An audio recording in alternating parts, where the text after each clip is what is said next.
蒙面财经，朋友们好，今天呢跟大家聊一聊通胀和通缩的问题啊，因为我发现很多人啊对这个问题一直很有争议，有人说呢现在是通胀啊，有人说是通缩啊，可以说是各执一词啊，争论比较激烈。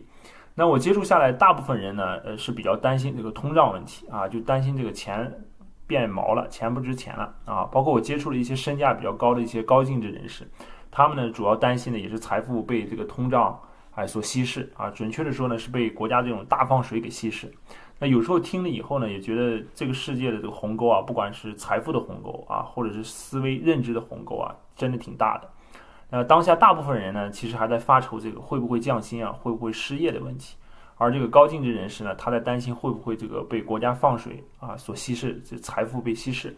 那他们普遍的一个想法呢，是要做到每年年化8%以上的一个收益率啊，要跑赢国家的这种放水的速度。那今天呢，我就给大家分析一下，就中国的经济啊，究竟是通缩还是通胀啊？你们听完以后呢，我觉得会对这个问题有比较清晰的认识。那首先呢，通胀和通缩这两个词啊，我觉得太学术了，我就用最通俗易懂的语言啊，给大家讲一下。那通胀的意思就是说啊，物价上涨，钱不值钱了啊，这就是通胀。通缩的意思是呢物价下跌啊，钱更值钱了。简单来说，就可以这样理解。那这里面呢，我想给大家讲三个部分啊。第一个部分呢是说商品是所有的商品都在通胀嘛，对吧？这是一个问题。第二个部分呢，我讲一下就是 CPI 这个反映通胀通缩啊，传统的经济指标它已经失效了啊，是个很鸡肋的指标。那当今社会呢，其实真正的通胀啊，并不体现在这个衣食住行上啊，而是体现在资产价格上。那第三个部分呢，我就讲一下我们当下所处的情况呢，究竟是一个通胀状态还是一个通缩状态。好，我们先说第一部分。第一部分呢，就是我们这些年啊，所有的商品和服务都在经历这种通胀嘛啊，大家可以想一想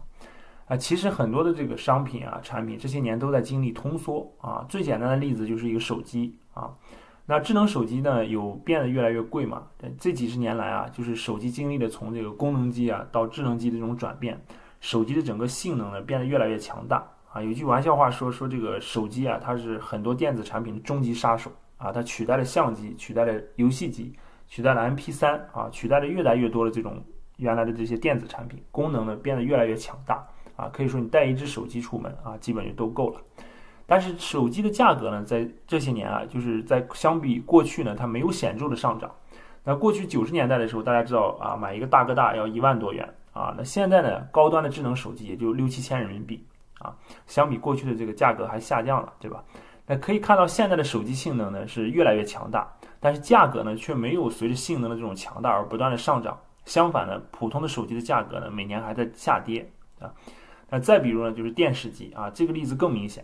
那我记得我15年的时候啊，买这个70寸的电视啊，当时需要1万多元。可现在呢，你买一个小米的这个70英寸的这个电视啊，这个最新的价格我从淘宝上查了一下啊，只需要3200元啊。这个你看这个价格的下降有多迅猛啊！这个是个什么现象呢？这个就是典型的钱啊越来越值钱了啊，是典型的一个通缩现象。那我这里啊。举手机和电视这两个例子，就是想告诉大家啊，不能就是一根筋的或者单一思维角度啊，考虑这个通胀和通缩问题。很多时候呢，其实通胀和通缩啊，它是并存的。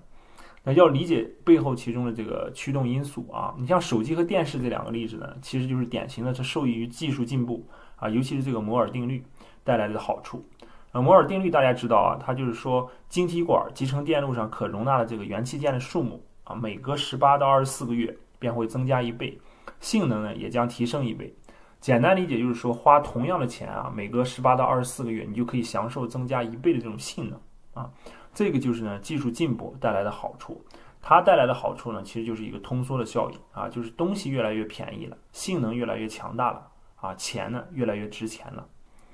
好，这是手机和电视机啊，还有一个就是汽车，也是很好的一个例子啊。汽车大家知道，这是除了房地产行业以外第二大的一个产业。它受益于技术的进步啊，整个汽车的性能呢越来越好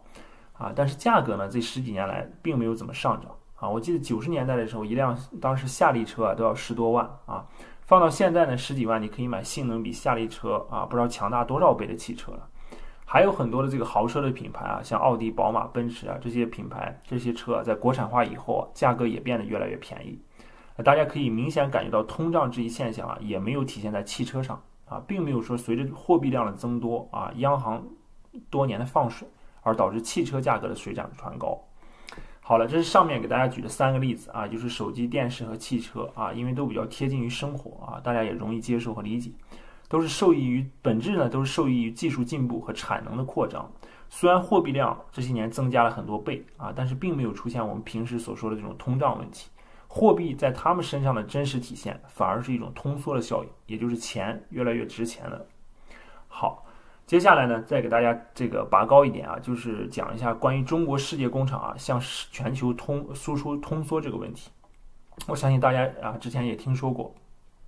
那中国呢，作为世界工厂啊，向全球提供这种物美价廉的商品啊，我们这里先不谈它背后的这种环境破坏啊，这个低的劳工成本啊各种各样的问题。单就中国世界工厂这件事本身呢，它本质呢其实就是向海外输出了一种通缩的效应。就是海外的老百姓呢，他用同样的钱可以买到更多更好的商品。之前呢，我们聊过全球产业链这个重构啊或者脱钩这件事情。那其实这个本质呢，最后会是一个两败俱伤的一件事啊。因为中国世界工厂它一方面没了订单，那对海外来说呢，它一下子如果找不到替代的工厂或者产业集群，那这些商品的价格就会上升啊，海外就会经历一个严重的这个通胀效应啊，物美价廉的商品它一下子找不到买不到。那海外的老百姓呢，得花更多的代价呢，才能买到相同的商品啊，这就会产生一个就是通胀问题，而且甚至有可能是大幅的通胀。那大家知道，在欧美国家呢，很多老百姓看来啊，就是大幅的通胀，它是很难接受的一件事。大家还记得这个19年年中的时候啊，19年当时中美贸易战过程中啊，特朗普针对这个其中1400亿商品啊，他延迟到了圣诞节以后才加征关税。那就是考虑到圣诞节啊，美国老百姓采购商品啊，希望能够保持一个物价的稳定，不要出现大幅的涨价。好，这个讲的有点远了啊，我们再回到这个通胀和通缩这件事上啊，我们来讲第二部分啊，就是为什么我说 CPI 呢是一个鸡肋指标，尤其是这10年。大家看一下，其实这10年不管是欧美还是中国，通胀呢其实并不体现在衣食住行上，它主要体现在资产价格上。在美国呢，主要就体现在这种股票价格啊，金融产品的价格上；在中国呢，主要就体现在这个房子身上啊，房地产、土地这块。那大家想想是不是啊？就真正给你带来这个通胀恐惧的是这个吃饭问题吗？是这个蔬菜问题吗？啊，是买衣服吗？啊，还是这个买电子产品甚至汽车？恐怕都不是。真正能给这个就给人带来通胀恐惧的，也就是钱越来越不值钱这种信念和这种恐惧感觉的，没别的，其实就是核心就是房子、房地产。好，我们大家再来看一下这个 CPI 它包括哪些。那这个图大家可以看出来 ，CPI 呢主要包括这8大项啊。前面大家可以看，第一大项就是食品烟酒啊，28%。第二大项呢是这个居住，那这里面主要是指房屋租赁的这个价格啊，它不只购买房产的这个价格，它只是房屋租赁这一块也20%。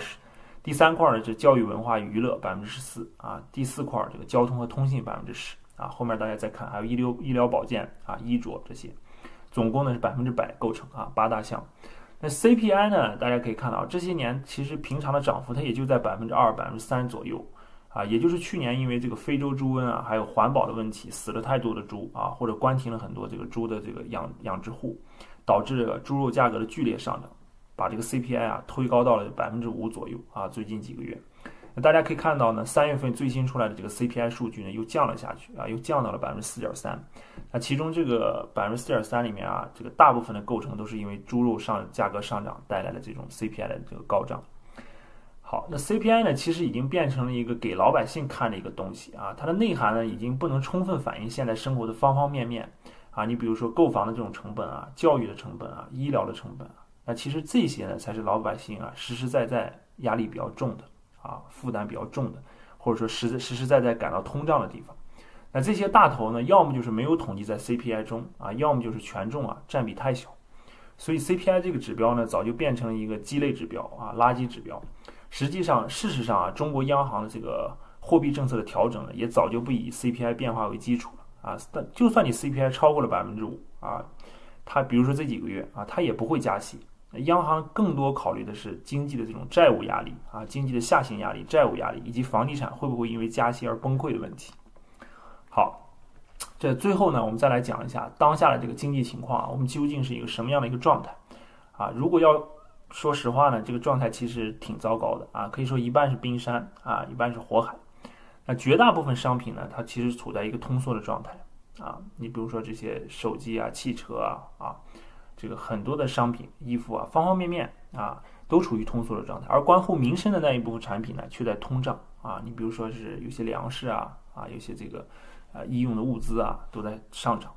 那再说直白点呢，就是绝大部分产业其实在萧条啊，工人在降薪失业，赚不到钱。而关乎民生的这些食品啊、居住啊、教育啊、医疗啊这些刚性的需求呢，却依然很贵。也就是绝大部分商品面临的是销量下跌、价格下降，甚至呢有些东西就算你降价，你都卖不出去啊，这是典型的通缩状态。再加上整个经济体的债务负担很沉重，加剧了这些产业的这个现金流的压力。